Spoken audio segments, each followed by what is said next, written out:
Ngayong araw nga na to, January 19 at birthday ko ngayon. O alam ko 24 na nga ngayon at late upload na to, pero i-share ko pa rin sa inyo to para may content ako. Lumabas nga ako ng bahay dahil may nagpadala sa akin na regalong pagkain. Grabe, nakaka-touch. Feeling ko ang special ko, hindi nila ako nakalimutan. Salamat po Ma'am Tina Concepcion at sa effort at sa mga pinadala nyo pong pagkain. Grabe, excited na akong matikman to dahil bihira ko lang tumakain. Ito yung mga pinadala sa akin, kaya buksan na natin. Aliitik nga pala to guys at laeng. Mula sa Taste Beyond Marikina. Po ang Facebook page nila kung sakaling mag-crave kayo at gusto nyong umorder through online. Na pang maganda sa kanila yung mga product na binebenta nila mga specialty na mga taga-probinsya. Silang fried itik, laeng, bagnet, gan langgunisa, alaminos langgunisa, til na nakabote at yung pinaka-paborito ko sa kanila at natikman ko talaga, yung black pizza na sobrang unique ang atake. Panalo talaga. Tingnan nyo naman yung packaging nila kapag umorder kayo sa kanila. Safe na safe, hindi talaga matatapon. Wow, ang bango ng amoy at mainit-init pa, halatang bagong luto talaga. Okay, eto yung special laing nila na pinangat na 150. Lagay daw nila na sahog dito isda at special daw to ng mga tiga Bicol, kaya tara tikman na natin yan. Ano my favorite ulam, kaya husgahan na natin.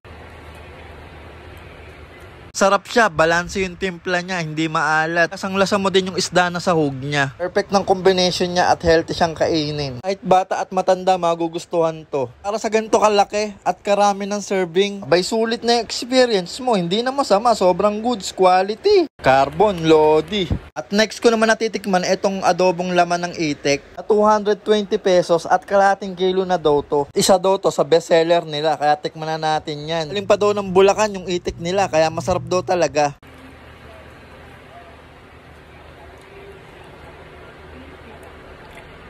Sarap. May ano po, itlog. Itlog. Adobo. Sarap. May nagbibihis pa ba? Adobo sa ulo. Wow. Wow. Ano? Ito naman yung pangmalakasan nilang fried itik na 290. Yung sauce daw na to, mismong may-ari daw ang gumagawa, si Ma'am Tina Concepcion. Sarap daw talaga dahil may halong pagmamahal. Tingnan nyo naman yung itik nilang binibenta kung gaano kalaki. Diyos ko po. Laki nito, ewan ko na lang kung di ka pa masolve dito. Grabe guys, di ko pa siya natitikman pero mukha na siyang masarap. Unang amoy niya at mainit-init pa, halatang bagong luto talaga. Kalambot ng pagkakaluto niya, may walay agad yung laman.